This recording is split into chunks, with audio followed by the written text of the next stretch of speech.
आइए पुनः आप सभी का चतुर्थ अध्याय में चतुर्थ दिवस की कथा में बहुत बहुत स्वागत है। आप सभी को सादर जय सिया राम, जय श्री राधे, जय श्रीमन नारायण। चौथे अध्याय की और चतुर्थ दिवस की इस कार्तिक मास की कार्तिक पुराण की कथा को श्रवण करते हैं और आगे की कथा वहीं से निरंतर श्रवण करते हैं। नारद जी ने कहा, ऐसा कहकर भगवान विष्णु मछली का रूप धारण करके आकाश से जल में गिरे। उस समय विंध्याचल पर्वत पर तप कर रहे महर्षि कश्यप अपनी अंजलि में जल लेकर खड़े थे। भगवान उनकी अंजलि में जा गिरे। महर्षि कश्यप ने दया करके उसे अपने कमंडल में रख लिया। मछली के थोड़ा बड़े होने पर महर्षि कश्यप ने उसे कुएं में डाल दिया। जब वह मछली कुएं में भी ना समा सकी तो उन्होंने उसे तालाब में डाल दिया।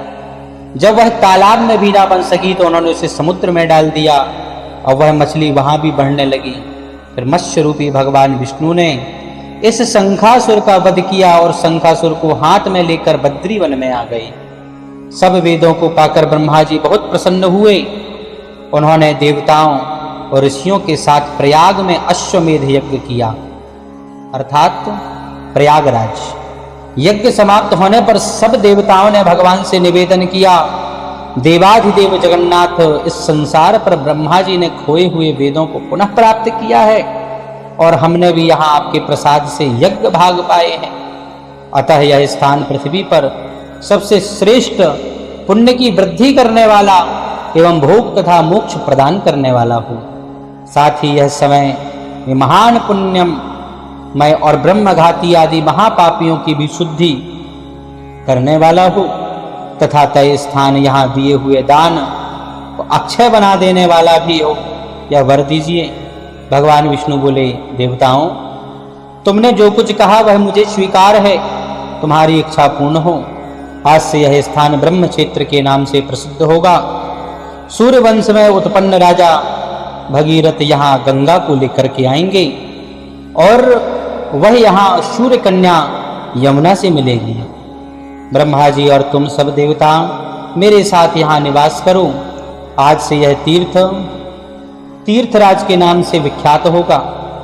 तीर्थराज के दर्शन से तत्काल सब पाप नष्ट हो जाएंगे। जब सूर्य मकर राशि में स्थिर होंगे उस समय यहाँ स्नान करने वाले मनुष्यों के सब पापों का यह तीर्थ नाश करेगा। यह काल भी मनुष्यों के लिए सदा महान पुण्य फल देने वाला होगा। माघ में सूर्य के मकर राशि में स्थित होने पर यह स्नान करने से सालोक्य आदि फल प्राप्त होंगे। देवाधिदेव भगवान विष्णु देवताओं से ऐसा कहकर ब्रह्मा जी के साथ वहीं अंतर ध्यान हो गए। तत्पश्चात इंद्रादि देवता भी अपने अंश से प्रयाग में रहते हुए वहां से अंतर ध्यान हो गए। जो मनुष्य कार्तिक में तुलसी जी की जड़ के समीप श्री हरि का पूजन करता है वह इस लोक में संपूर्ण भोगों का उपभोग करके अंत में वैकुंठ धाम को जाता है। बोले श्रीमन नारायण भगवान की जय। इस प्रकार से यह चतुर्थ दिवस की कथा और चतुर्थ अध्याय की कथा संपन्न होती है। आगे की कथा पंचम अध्याय में आपको प्राप्त होगी। और हमारा चैनल आकाश जी माधव की मुस्कान, इसे आप लाइक करें, सब्सक्राइब करें और अधिक से अधिक इन कथाओं को शेयर करें जिससे और भी लोग इन कथाओं का आनंद ले सकें। और आइए पुनः आपसे मुलाकात होगी अगले दिन पंचम अध्याय की कथा में। आगे की समस्त कथाएं आप हमारे इसी कथा के डिस्क्रिप्शन में आपको प्राप्त हो जाएंगे। जय श्री राधे, जय श्री राम, जय श्रीमन नारायण।